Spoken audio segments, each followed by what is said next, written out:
everybody. I'm Evie Roberts, and this is my podcast, Talking in the Dark. Welcome.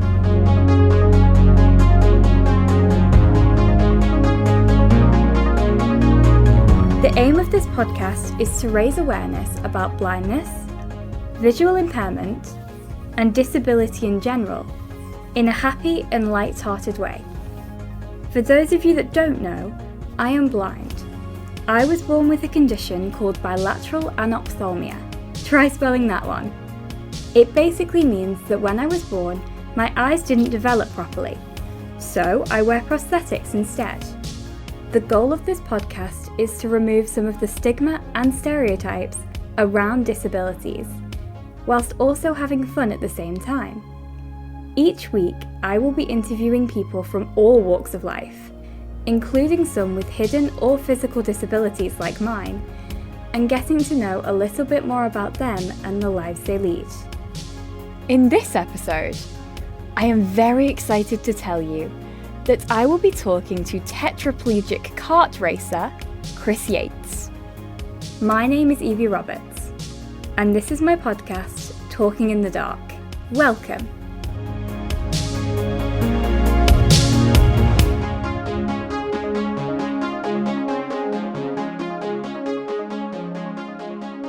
Hi Chris, how are you doing? I'm good, Evie. How are you?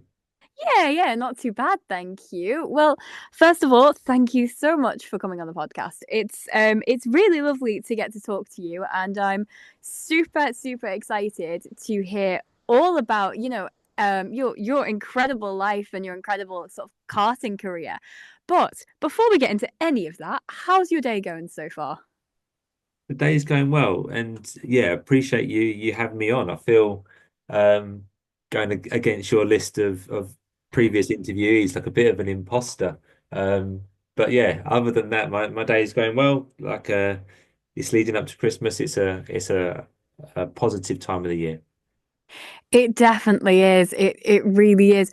But no, seriously, I'm super excited to be getting to talk to you today. Doing research about you and your kind of life and your career. It was, really incredible to learn about all the things you've done. Now, I know that you, like myself, have a disability, but I know that it wasn't one that you were born with. So, can you tell me a little bit about what life was like before, your injury that kind of left you with a disability? Sure. Yeah. I mean, I was thinking about this earlier, and I kept saying to myself, I had a normal upbringing, but my normal was not everyone's normal. So yeah, it made me think and reflect and expand a bit more on it. And I mean, for me, I had a very fortunate and great upbringing. I've got loving family around me. I've got a brother who's 14 months older. So growing up, we got on really well, and well, until we didn't. But it was great having a brother as a sort of a support network, and always had someone to play sports with. I think I was very active as a child, and loved playing any sport, with football, tennis, basketball. Always out on a push bike. Literally as soon as we'd get in the door from school, would be straight out to a park, meeting friends um and hanging out. And again, like I say, try not to say normal, but like a typical boy, I'd be into sort of motorsports, and whether that be on video games, or I got quite involved with radio controlled car racing as like a young teenager, and used to do that weekly. Um, I'm really fortunate to have, supportive family around me to help me get involved in all these things, even if it wasn't their interests. My dad's really and my uncle are really heavily involved with sort of steam engines and old locomotives, and I'm really excited to hopefully be able to see his model railway that he's working on and been collecting over the years. So my family didn't really have interest themselves within what I got, my main hobby as or interest as motorsport. But nevertheless, they still enabled me to be involved with that, whether that would be my mum driving me halfway up the country to go watch some touring cars as a young teenager, or having the Formula One on the telly of a weekend. And then probably to my parents' annoyance, really wanting to get a motorbike as a teenager. Um, and the fear and the sleepless nights I probably gave them being out on that. Um, but yeah, and then yeah, from there on, it was, I mean, we're talking about like my go-karting. So I suppose a really good tangent to that is before my injury, and actually whilst I was at school during the work experience week, I ended up having my work experience week at my local go-kart circuit. And off the back of that, I applied and I got a job there as a young teenager, and um, worked there and was in contact with there right up until my accident. I worked there for a number of years until I moved into a different industry, but all my core friendship group is from my time at that go-kart track. And that was, 20 plus years ago now, and they still are my core friends. We all went out for a Christmas meal the other week. And it was lovely to get everyone back together. And yeah, real fond memories of my time at that circuit, and messing around and playing around with go-karts, and yeah, and then that pretty much takes me up to where my injury where it occurred. Wow. Okay. So, I mean, one of the things I'm really picking up on there is how much sort of go-karting and also sort of motorsports in general, was and still is a really big part of your life. You mentioned that your family weren't really into that kind of thing. So, how did you kind of become interested in motorsports? It's a good question. I'm not sure. I think probably at the time it was your Formula One on the telly. It was a really, I mean, if you're into motorsport, it was a really, your Michael Schumachers, your Nigel Mansells, and that sort of Damon Hill sort of era. The coverage was good on the telly. Same with sort of the touring car aspect. That seemed a bit more relatable in terms of they were, road going cars as opposed to Formula cars. Um, and it just was a real appeal to me, that the noise and the smells and that excitement, and yeah, I can't really put a finger on it, but it just encapsulated me, and I wasn't particularly focused on a genre of motorsport. Like even to today, I'll watch all sorts of as many clips as I can, from MotoGP to world and British superbikes to Australian V8 car racing to drag racing. It's just any type of motorsport. And when I was growing up, actually, there was a chap across the road, Nicky Richardson, and he was so I was very much a corporate, like a ride and drive type go-kart goer. And this young lad that similar age to me used to live across the road, and go around his house, and his living room was just full of trophies.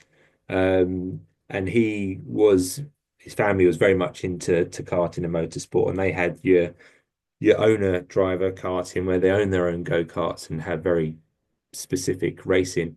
I didn't really, obviously, I was very like, this is really cool at the time, and didn't know much else of it. Fast forward again 20 years, and in fact, I bumped into him earlier this year in McDonald's, but we're still friends on social medias, and just seeing what he's up to is quite interesting.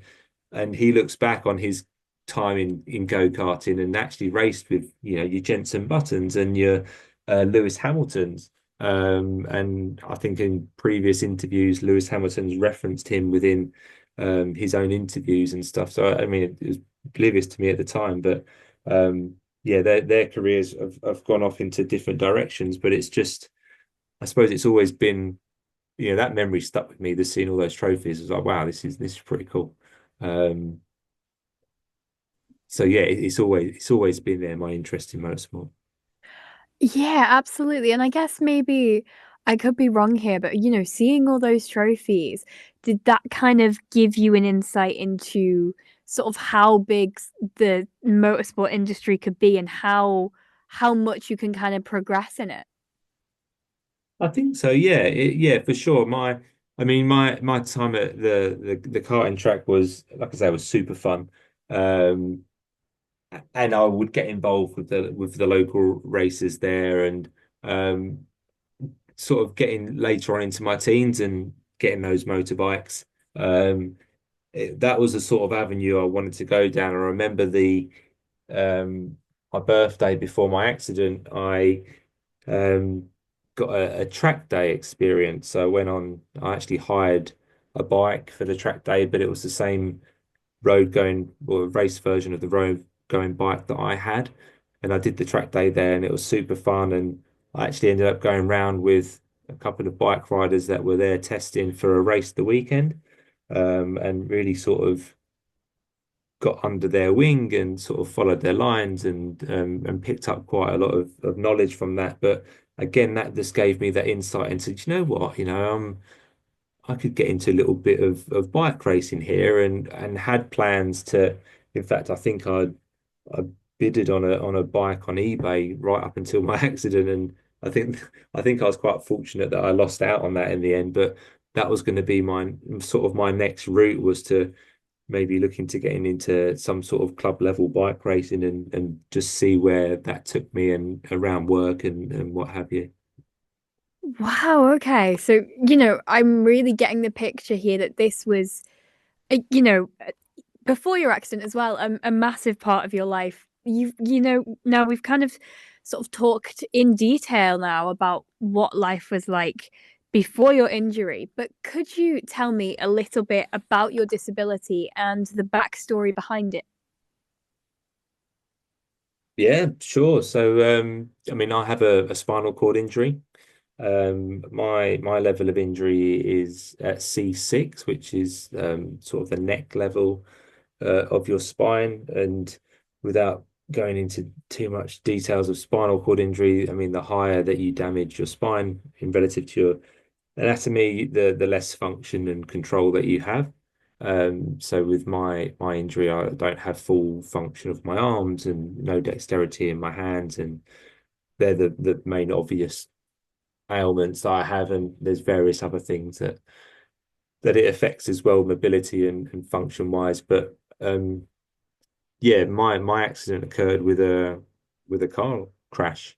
I was sort of finding my way as a young adult and career wise, and um, I started working for a company contracted by Network Rail and ended up working up and down the country helping with renewals and repairs of the overhead electrification. And as a 19, 20-year old male, it was real interesting and fun industry to be involved in. I was traveling and staying away from home and lots of learning and um, yeah, it was just a real. I could see my career path going in a good direction um, and then it was just unfortunately on the travel home from. I think I was up in Rugby at the time, and I lived down in Essex. So I finished 5 weeks of nights, a week of 5 nights, and then I got asked to do another night for another job. And I went along and I did the work and was yeah, driving home, and I was only going to go home to bed. As I usually do. If I got tired, I would have pulled over to a service station, and as it happened, I'd unfortunately never made it to the next service station. Went into the back of a lorry. Reflecting quite gladly, I only injured myself and nobody else, and apart from the back of the lorry and my own car. But yeah, my car went underneath the lorry, which then broke my neck. Other than that, there I had superficial scarring and cuts, but that was, I say, the only injury, but a fairly significant one, but nothing else had broken. So I remember coming in and out of consciousness, and a couple of helicopter rides. I ended up at the National Spinal Injury Centre at Stoke Mandeville, which was a very a bizarre time. Yeah, just fortunate to be alive. Ended up spending 14 months rehabbing at that spinal center, and obviously massive amounts of adjustments from myself and my girlfriend, now wife, and my family. So yeah, it was a obviously a pivotal moment in my life, as it would be in anyone else's life. And yeah, it's life took a different trajectory from there on. Yeah, absolutely. I mean, it really does sound like it, obviously it would have been a very difficult time for you, and like you say, very, very pivotal as well. And I mean, you talk there about, the adjustments that you had to make and the whole rehabilitation side of things. And I think there's obviously sort of, a transition in learning to live with a disability. And I think that transition and that rehabilitation period and making those adjustments, it's different for everyone. Yeah. Um, but, can you tell me about what that journey entailed for you? Yeah, I mean, initially there was the what ifs and why me's of what went on.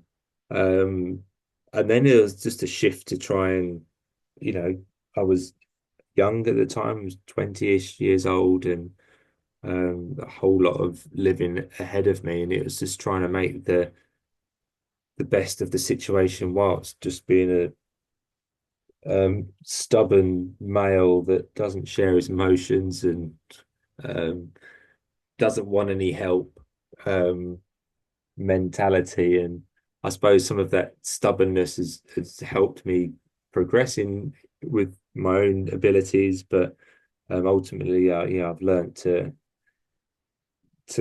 evolve as a person, and yeah, be a bit more open and understanding, and um, reach out for that support when I need it.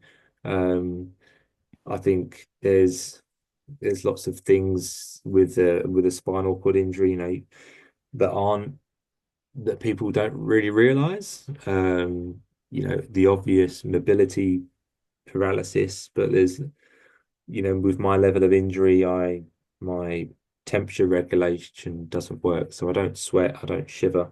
Um, Things around making sure, I have to sit on a specialized cushion so I don't get any pressure marks, which can lead to sores, that can lead to being bedbound for months on end. So there's lots of things that people don't realize about spinal injury, which before my injury, I knew nothing about spinal cord injury, or in fact, many disabilities, which I suppose is probably true of most people. I fortunately don't have much knowledge of cancer, for example, because that's not really been within my life. Um, Similarly to blindness, other than yourself, I haven't really come across anyone within my circles that suffers with a visual impairment. So, and you've probably got examples of things where people naive like me might not know about blindness. I think I think that's a really I think that kind of unawareness of disability of certain disabilities is a really good thing to talk about, because I think some people who've never experienced disability, like you say, have no, or very little, should I say, awareness of what any disabilities are like. And then you have some who have either experienced themselves or a loved one has experienced a one disability, or maybe, several people experiencing several. But apart from the disabilities, you have no real awareness of other disabilities. Like, I only learned a little bit about what having a spinal cord injury might be like through some of my guests who have various spinal cord injuries like yourself. And it's like one of those things that if I hadn't talked to you guys, I wouldn't know at all about that. And I think that's the case with a lot of disabilities. And I think that's why it's so good to kind of make sure that lots of different disabilities are being seen, and also lots of different people with the same disability, because everyone does things slightly differently. And I think that's why it's so good to have as much representation as we can to kind of make people aware of what it's like. For sure. And in fact, one of your previous guests I know really well is one of my good friends with a spinal cord injury, David Holmes. So, um, yeah, and I think you touched on there, everyone copes differently. So, myself and Dave, we have another friend. We all live within maybe 10 miles of each other. Another friend of ours, Aaron Williams, we bounce off each other and have done since our injuries. But we've all done coped with our injuries in different ways. So I was injured in 2006, and then my friend Aaron, who I knew before my injury, we used to go clubbing together, ride motorbikes together, work at the same go-kart track, um, and doing all these things together. He actually come to my housewarming party when I got discharged from hospital as an able-bodied, this slim rugby playing, like cool dude. Um, with rugby injuries being quite associated or linked with spinal cord injuries, I was able to get some tickets to a game at Twickenham, which I knew he was massively into rugby as he played it locally himself, and he actually took. Well, I got him to take me as a carer, so we went to a rugby match, and I remember him when I was newly injured at the time, and he folded my wheelchair into the back of his three-door BMW, really inappropriate. Like, wouldn't yeah, it was we made light, laughter of it, but it was difficult and really clunky, and then so after that rugby match and the housewarming party, he had his own spinal cord injury 18 months after mine. Um, and I remember getting a phone call from one of his friends, and he answered. It was like, "Oh, Aaron's had a spinal injury," and I've, knowing his rugby friends, I just hung up the phone thinking it was like just having a laugh, like just some dark humor. And then he called back and was like, "No, look, Aaron's had an injury. He's in the hospital.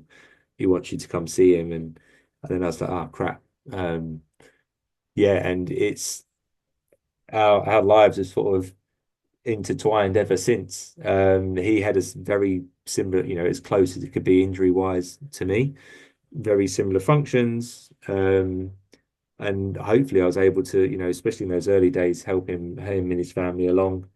Um, but how we did our rehab was very different. I was very much like, I didn't want people to see me. I wanted to push people away. I'm going to get better. This is a bad time. Like, leave me alone. Apart from my very core family group, who I probably tested their patience quite a lot. Um, but then when Aaron rehabbed and we went to the same hospital, we had the same bed spaces. Um, Obviously at this point I'd been discharged, but he would, on a Friday, anyone that visited him had to come in fancy dress. So just this complete different way of coping and rehabbing, and you'd ask, you'd walk into the ward and everyone, the staff would be like, "Oh, Aaron's in, this particular bay." They knew exactly who they were going to come and see because they're all dressed in Hawaiian shirts or whatever it may be. And yeah, like I say, we've bounced off each other quite a lot, and we met Dave through living locally and basically bumping into him in the high street, but we all had similar interests with similar age blokes, and yeah, started hanging out, and sort of the three of us in our own ways supported each other. Even, we come at things from different angles sometimes, but it all worked around. And um, knowing that, again, knowing my interest in motorsports and being on various different sort of finance levels, I ended up, we ended up doing track days with various cars and of their cars, and I kept borrowing them essentially, the cars that they had. So as a wedding gift, to me, they bought me my own track car that I ended up using for a number of years and going along and sort of using that car to get my fix of motorsport and driving around yeah, at silly speeds around local tracks. So um yeah, but like I say, how people cope with their injury it varies, and there is no right or wrong way. Yeah, absolutely. I think and that's an important thing to recognize as well, that everyone does things very differently. I find, I mean, it's a small world, isn't it? It's mad to think that you and David Holmes are such good friends. Um, and it really is a small world. I mean, I really, really enjoyed my chat with David Holmes, as I'm enjoying this, and it was really great to learn about his life and how he coped with things. But I think, yeah, again, it just highlights how different everyone does things. But I think it's again mad to think that, you and Aaron were mates beforehand, but yet you both ended up with a spinal cord injury, and it's mad how things work out sometimes. But I imagine that maybe when Aaron was going through rehab, he'd obviously seen you do it and saw how you cope with it. And even though you did things very differently, I imagine that maybe that may have helped, having someone so close to him who's been through the same thing. I think so, whether that person's close to you or not, I think peer support on a whole is massive. Um, and I mean, I see and part of that quite a lot. I mean, I work for a backup, which is a national spinal injuries charity, in the team that are very service user focused and visit the spinal unit that I rehabbed in until very recently every week, and offering that peer support. Having, once your life's been flipped up and turned over and you're thrown into this world of difference, of disability and stigmas and, lack of bodily functions, you're sort of grasping at the support that's out there. And, even with whatever ailment it is, you're looking for someone that's got similar functions to you, so you can sort of soundboard off each other and how do you do that? How do I go about this? And um, even in the spinal injuries community, it's the different levels of injury mean sometimes you don't feel as connected to those with others. But if you can find that support network, that peer support, that somebody you can talk to or share and learn from, it is massive. And it's actually yeah, curiously, is there a similar thing? Like, because the spinal injury community is quite strong. There's lots of, like you say, I know Dave, and it's quite interesting to know whether there's a similar thing within, visually impaired. Is there a similar community peer support that's out there? I would imagine there is, but it's about finding it and unlocking it. Um, and I think with visual impairment as well, just like with spinal cord injury, but with visual impairment, there are so many conditions that fit into that bracket. Um, and so many different variations, so many different levels of sight loss. And so I Yeah. think there is definitely a community, but it depends on where you are, whether you can find it, and also, being in that community with people who have a completely different condition to you, but you're still able to share some similarities. So, for Yeah. example, I live on a very small island, and um probably, as far as I know, one of the only fully blind children on the island, and I think I might be the only fully blind teenager. But my best mate is a year older and she still has some sight, but she's visually impaired, but we can still share experiences. And then I went away last year, oh no, this year, last summer, to a summer camp at a school for visually impaired children in the UK, which was a big step in itself. I'd never done anything like that before. And that was cool, to meet so many different people of so many different ages with so many different life experiences. And that was my probably first taste of a proper sort of visually impaired community. And I came away from that with lots of different mates who all Yeah. have very different conditions and ways of doing things. So, that's a very long winded way of saying yes, but it's almost like you kind of have to make that community based on the people that you know and sort of are surrounded by. Yeah. And it's the Isle of Man, isn't it? That you That's right. Yeah. such what a beautiful place. Um, Again, you could probably imagine my motorsport link with having visited there.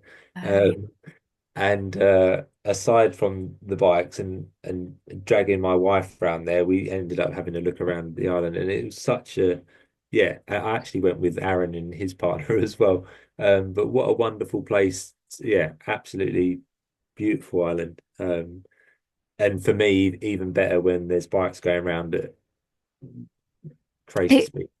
It's yeah, it is beautiful. I think we're very prone to saying because it's such a small island. Like I've definitely said a couple of times, oh, there's nothing to do because it's so small and you kind of do the same things over and over again.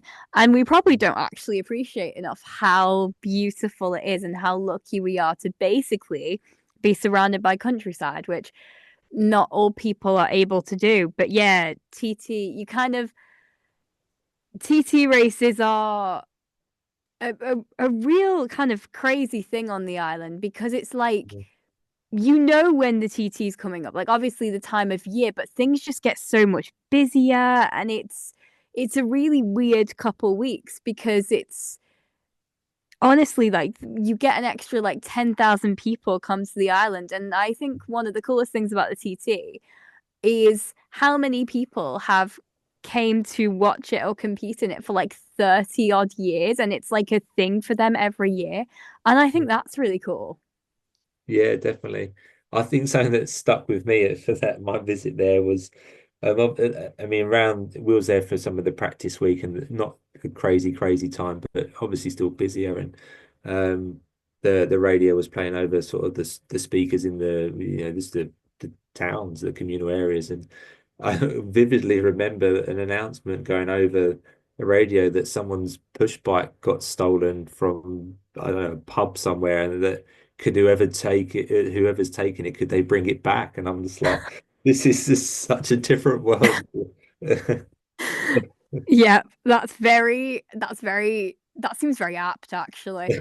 Um it's very everyone knows everyone and like it's yeah, literally like things like that are kind of announced on the radio and kind of broadcasted quite a lot because it's such a small population that if Yeah. you don't directly know someone, your best mate probably does. So yeah, it's very it's very different, put it that way. But no, it is really nice. And I think probably we don't appreciate it as much as people who only come like once a year or once every 10 years Yeah. or only visit it once because we lived there. And I think that's the case with wherever you live, really, isn't it? Oh, massively. I could probably echo the same, um, if I go out of my house and walk or move for 10 minutes, I'm at although it's only the Thames, I'm at a beach at a seaside. Um, and again, if I went a bit further along, I'd be at a South End, which is fairly significant seaside resort, and feel very again, a bit like yourself. I should probably go along to these attractions and visit them more often than I do because they're literally on my doorstep. But someone that's landlocked, lives in the center of the UK, it takes them a day to go and get to the coast. Yeah, it's very different. So like, yeah, very much like yourself, should appreciate more where I'm living. Yeah, definitely. I think that's a very sort of universal experience there. Um, Now obviously, you've kind of mentioned, and I think it's very, sort of obvious to say that your your disability and your injury kind of completely changed your life and the way you did things. But with that, did you ever feel that motorsports wasn't something you'd have the opportunity to do again? Sort of yes and no. So obviously, like I mentioned, I was very fortunate to have some friends that bought a track car that sort of scratched that itch for me. Although it wasn't going to be sort of competitive, it was still in that similar world, and it was, putting on a crash helmet and driving around a track fast is would have, at the time, it definitely would have fulfilled me. And looking any looking at anything more competitive or more serious was did feel a bit out of reach, whether that be financially or just opportunities with my injury and disability itself. Um, Again, with my work and just being quite, within the spinal community, there's lots of things that I've seen that have come up, like organizations like Team Brit, which is the first and only fully disabled race team that are looking to compete in Le Mans, and getting support, being involved with a charity called Spinal Track, which gives sort of track day experience to those with mobility issues. Again, there's a fairly big chunk of people come through there that have got spinal cord injuries. That's led up by Natalie McGloin and her husband, and they are just fantastic people. And I managed to experience driving a rally car, which is something I've never done before, and was really, really exciting to um, driving around Silverstone on the full GP circuit. I think when I did that experience, it was the week after the Formula One was there, so there was lots of stuff still coming down. And bearing in mind that I've done a few track days in my time, I went along there having never been before, sitting in one of their cars, not really knowing what to expect, not even knowing which way to turn out of the garage. Um, Luckily, they provide somebody that knows what they're doing, who sits beside you and gives you instructions. And I had a chap called Brad Philpott, who, amongst other things, he's got his own YouTube channel and does, which I watch, and he's actually given me some good tips on karting lines at a local track that I go to. But that was such a fun experience. But again, anything more serious with cars, I think was probably just a bit out of my reach in terms, mainly, motorsport's expensive, and financially it's just something that just felt out of my reach. Um, so in a way, motorsport did, because as much as I would have liked to have got back into karting, at the time I just didn't think it was possible. Obviously, for the 10 years or so after my injury, it's something I've always looked at, but never saw anyone else doing it. Not with my level of injury, anyhow. So I just didn't think that it was really, really doable. And yeah, it was a bit frustrating. But then when I did find it, it was I was like, yeah, really, this is something I really want to do.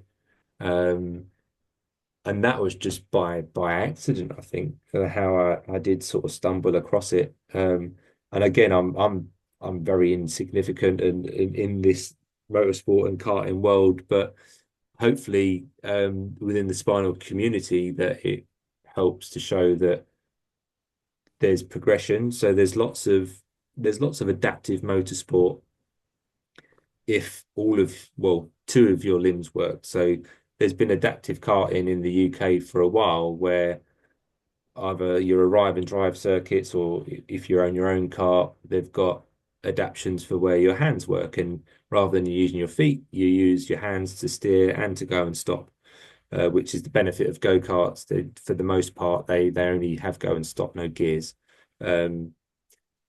which makes that a little bit easier. But even for me, that's not achievable because I don't have that dexterity in my hands to control a cart that way, which is why I thought it was not something I was going to be able to do. Sort of that niche within a niche, and no one had really been there. And then I stumbled across Handicart, is which what the term is deemed within Europe. And I found various different people with a very similar injury to me that had adapted their carts and were competing in a race series. And I was then frantically Googling and seeing if it's something that I could get involved with and how they made their adaptations, and all within using sort of Google Translate and broken French and Spanish, and to try and gather information from these people. And they were really, approachable people. And yeah, that was the sort of start to the little venture that I've got going on at the minute. Absolutely. And I mean, it's it's mad that you kind of sort of stumbled across that by accident, almost as if it was kind of meant to be that you stumbled across it. But how, I would imagine that realizing that you could actually compete, in motorsports again at a pretty serious level, I would imagine that that was a really great feeling. Yeah, definitely. Just knowing that option was there,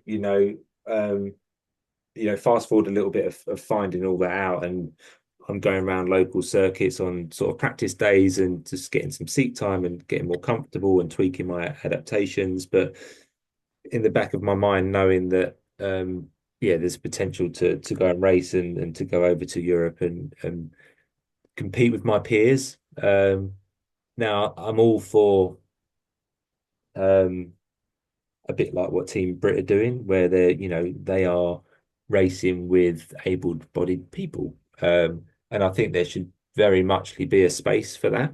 But I think there should also be a space for having dedicated, well, for me anyway, dedicated racing that's with my peers, people that have a spinal cord injury or people that have limb differentiation or difficulties, where you can compete separate to those without any ailments. I can see arguments for both sides. Yes, you at some point you don't want to be differentiated. You want to be part of everybody else. But I suppose it's like, for me, it's like the Olympics where somebody with a disability as a Paralympian, he's, for most part, is not going to be able to be on a level playing field with a non-disabled Paralympian if they were competing in the same event. That's where I'm feeling like if I was to kart against somebody that wasn't paralyzed or didn't have any ailments, then I just don't think that I wouldn't enjoy it as much. I want to race against people that I feel like I'm a peer to.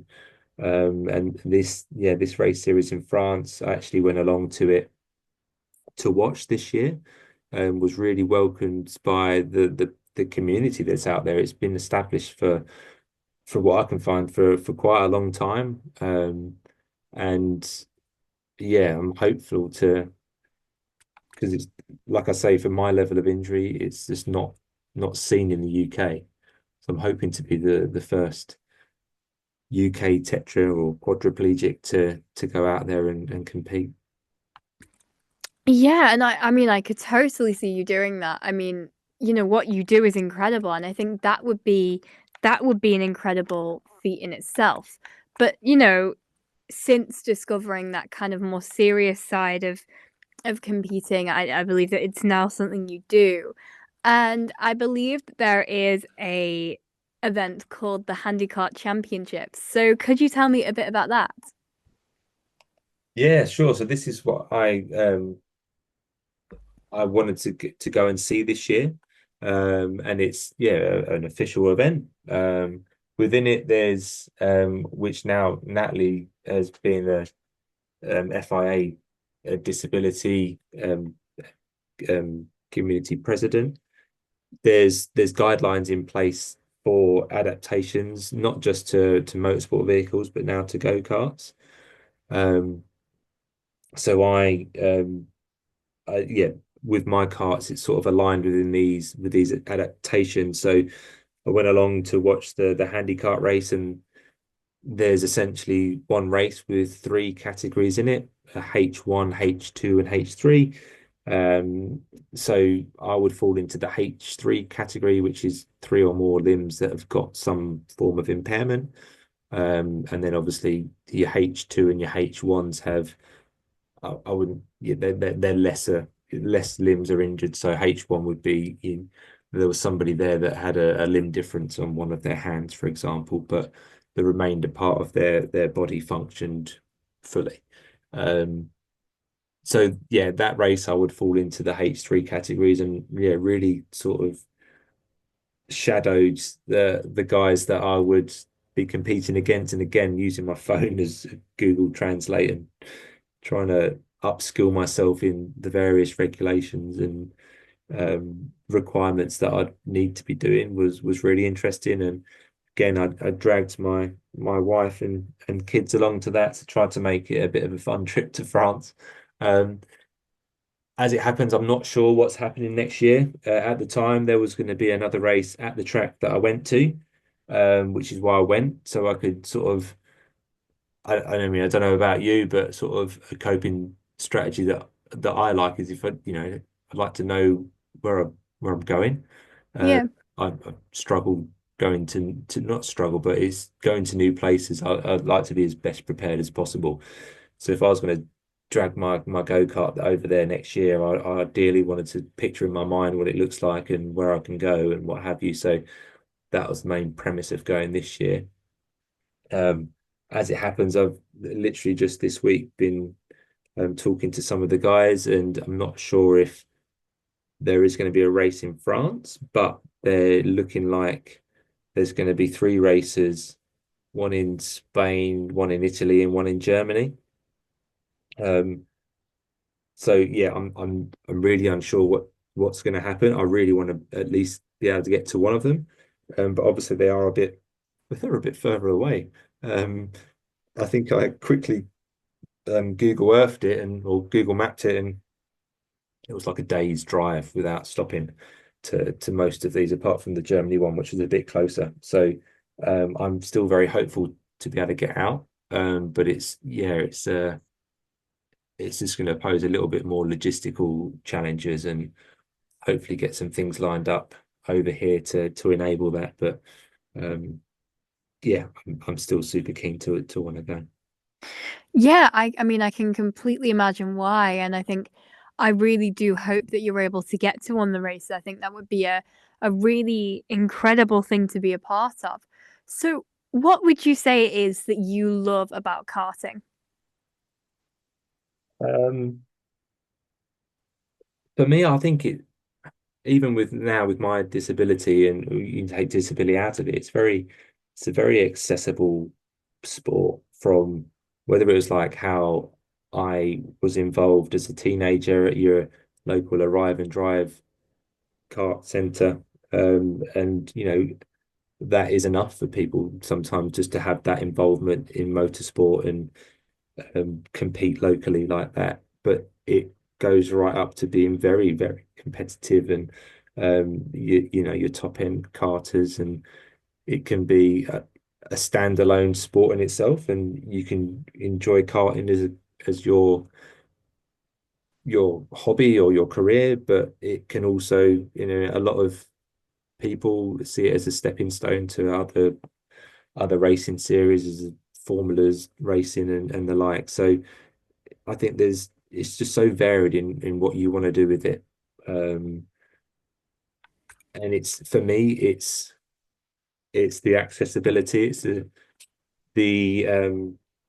fact with the track car that I had, I relied a lot on sorry, I relied a lot on other people helping me. So, I couldn't get around the car, I couldn't work on a car. But with a go-kart, it's something that I can, again, I still need quite a lot of support, but if my friend grabs it out of the trailer and puts it on a stand, and it can sit behind me in this sort of little office area that I sitting in the garden, and I can get around it and tinker with it, and my eldest boy helps me and gets on the spanners. So it can be more than just racing. It's the whole, again, it's got its own community around it as well, which I'm just starting to become a part of, hopefully. Yeah, absolutely. And I mean, it sounds like a really positive thing as well. And I think with having, like you say, your eldest boy help you, you know, kind of play around with things, I think that's sort of a way of you two being able to connect as well. Definitely, for sure. And even though I'm in the garden, I'm in a room at the end of my garden.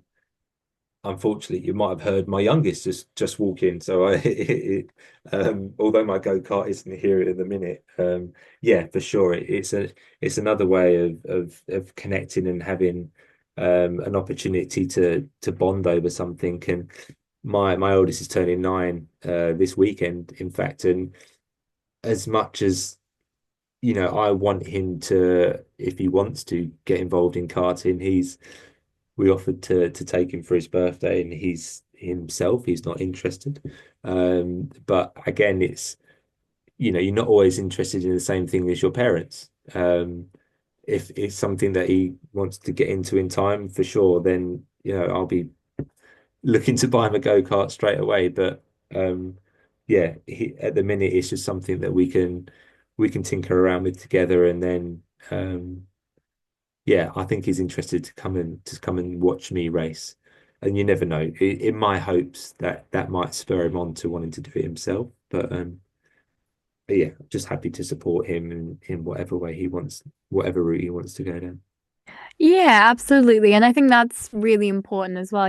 Everyone has very different interests. And I think it's just about supporting the people that are around you and sort of taking an interest in their interests, like your family did with motorsports, even if it's not something that you directly enjoy, just taking an interest in what they like doing as well. Yeah. Now, you kind of mentioned about the how accessible karting is.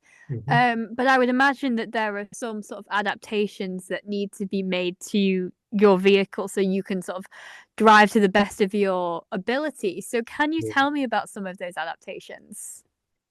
Yeah, for sure. And this is where, again, I've received a lot of help with this. One from just actually knowing that it's possible, from those guys in Europe that I stumbled across.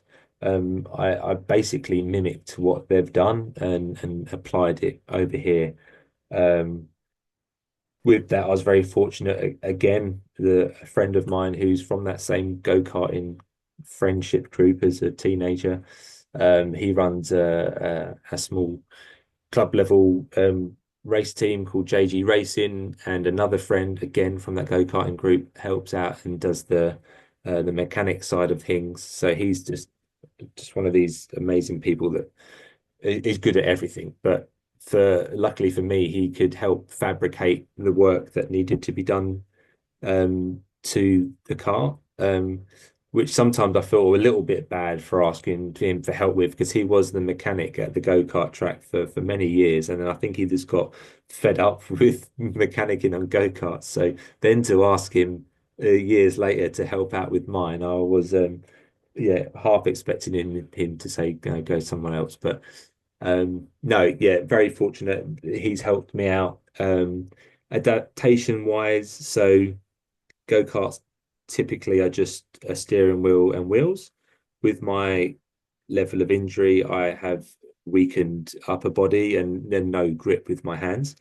So the car actually has an electronic power steering to help with that steering input, which I've found out that I need, because it has which we have fixed, but it has disconnected itself as I was going around the circuit once, and I managed to turn the car in, but I had to correct the turn to stop myself from spinning. But when the power steering disconnected, I didn't have enough strength to do that, so the cart actually spun out. And I managed to gather my thoughts and connect the power steering back up and go again. But yeah, it is definitely needed. I also tried. I'm one of these people that I like to have less adaptations as possible, and just try and work the norm. So again, normal go-karts have a small low back seat. Now I don't have any core function. So as I was sitting in the seat, it didn't seem too much of a problem. But then when I start going, and for me, this isn't pushing a pedal. I have a lever that comes up, that's mounted on the chassis just to the left of my legs. And essentially, if I pulled that with my hand or my arm, it activates the throttle. And if I pushed it activated the brakes. So when I started pulling the throttle, obviously that started to make me go. But then having no core muscles to hold myself up, I ended up rolling sort of backwards over the seat a little bit. But that action of moving backwards also made me apply more throttle. So I ended up going faster, which then made me roll back more over my seat, which then made me apply more throttle. So it was just a never-ending circle. So quickly realized that I needed to have the seat, which again I did see from these guys in Europe. So my go-kart has a high back seat, which you'd find in a typical race car, and harnesses to hold me in there as well. With that, and again with my hands that don't work, I use a piece of equipment called Active Hands, which is a neoprene glove which helps give me a fake grip essentially. And these are fantastic. And they help me hold on to the steering wheel and also the throttle and brake. With that, I've had, like I say, I've had a real load of support. So just getting off the ground, the Chow Foundation gave me a small grant to be able to apply and fabricate the adaptations that I needed, which really got me going. Then yeah, my friend at JG Racing did all that fabrication work for me. And then more recently, well, in fact, the guys at Spinal Track gave me some harnesses which I'm using on the cart, and I've just been hopefully applying a small grant from Arctic One, and another grant coming in from Regain, which is a UK tetraplegic charity, to help up my safety equipment. So for the most part recently, it's like I say, it's been lots of testing, where you're not really involved with karts too closely in a sort of a racing capacity. Watching the guys over in France, realize that there's a lot of close racing happening, which can lead to more incidents. So I felt that I needed to improve my safety equipment. So I've got some additional neck support and a new helmet and bits and bobs coming, excitingly in the next couple of weeks to set me up for what happens next year. Wow, okay. I mean, that's really interesting to kind of learn about, the little details and little adaptations that you make to your cart to make it as easy and accessible for you as possible. I think that's really interesting to learn about.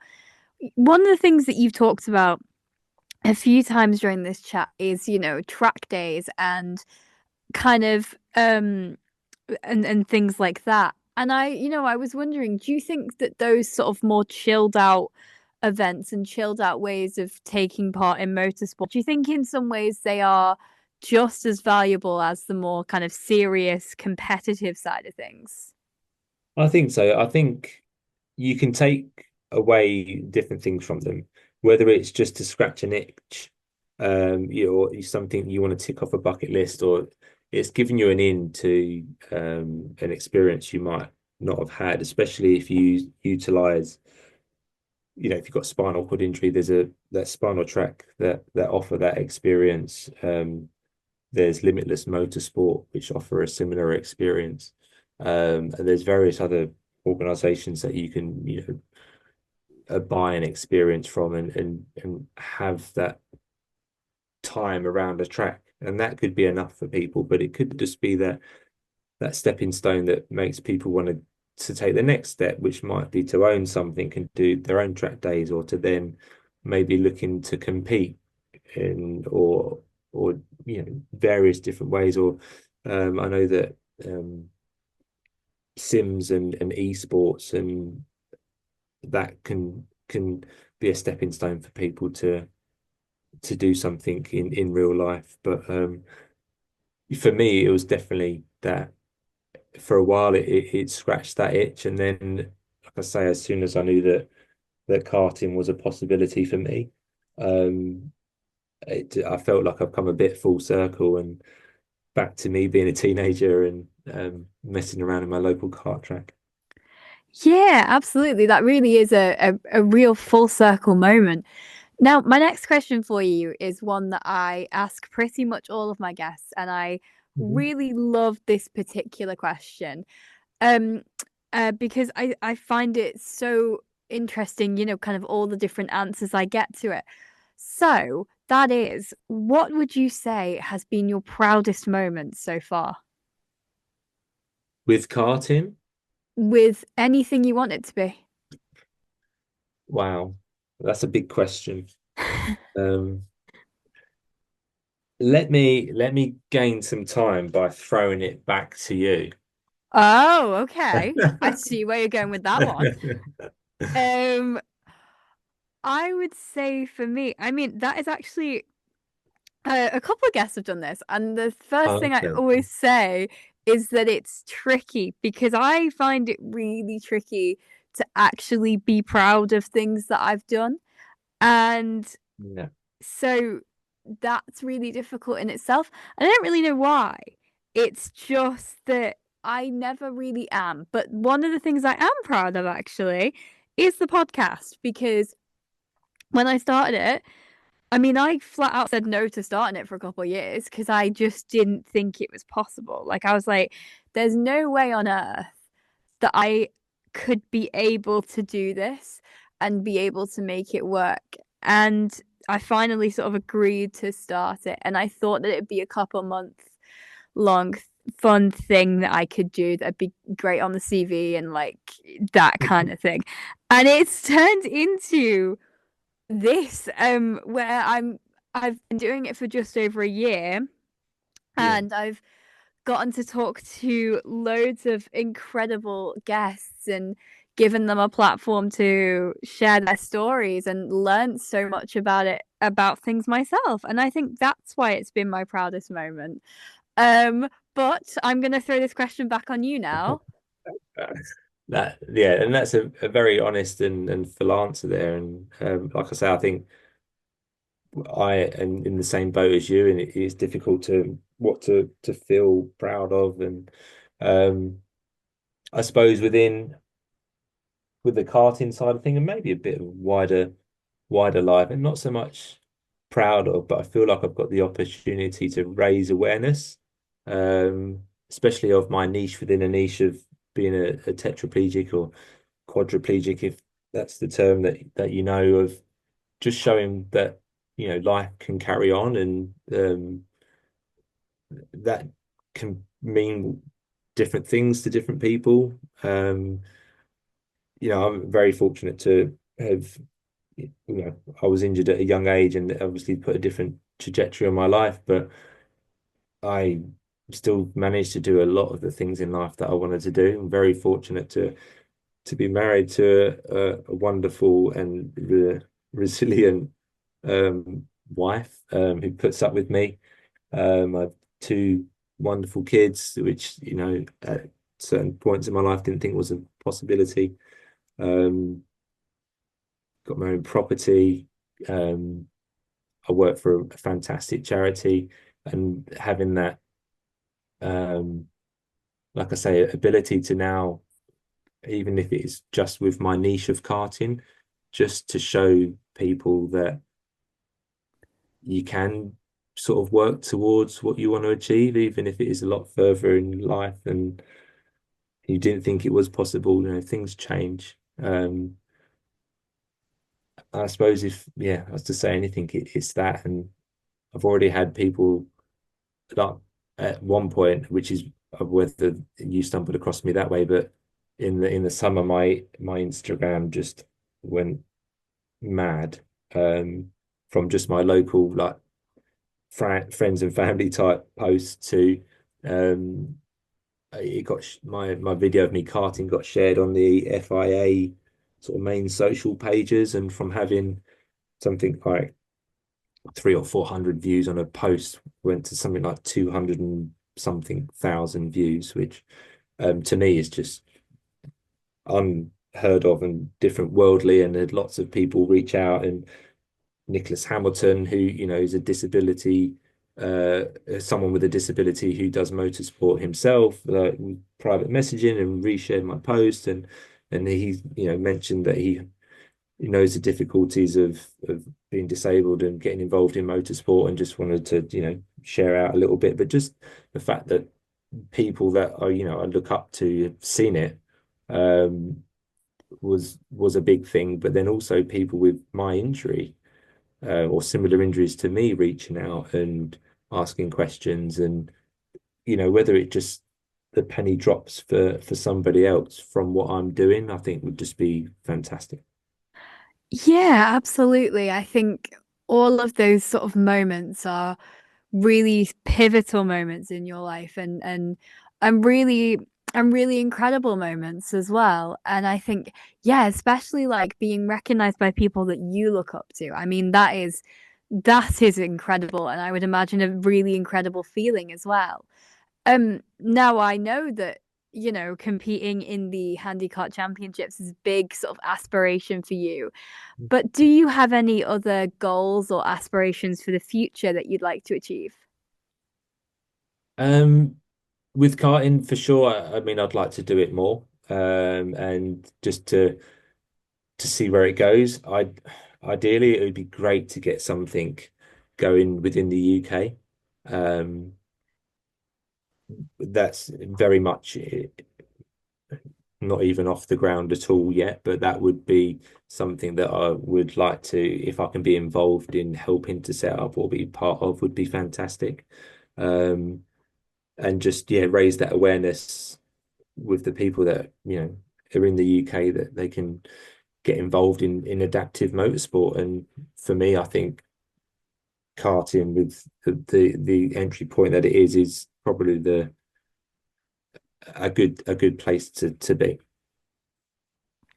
Yeah, absolutely. I think that's a really great aspiration to have. And I think, I really hope that that will become possible for you. And I think it definitely will do. But thank you so much for coming on the podcast, Chris. I mean, it's been so lovely to get to meet you and to get to talk to you and kind of hear all about, all the incredible things you've done. But I think one of the things I really have took away from this and really like about you is like just how passionate you are about what you do. And I think that I mean, it shows how much you love it, but I think it's such a great thing it's such a great quality to have, that kind of passion for for what you do and what you're a part of. But, thank you ever so much for taking a little bit of time out of your day to talk to me. It really does mean the world. Evie, the pleasure's all mine, and really, really grateful to be part of your podcast series. And I'm interested to see who you get on next. Oh, well, I mean, yeah, I mean, to be fair, half the time I'm just as kind of clueless as to which guests we'll get in the future as you guys are. But yeah, it's sort of a sort of a bit of a magical mystery tour, really. Yeah. But thank you again for coming on the podcast, and thank you to my audience for listening, and I will see you all next time.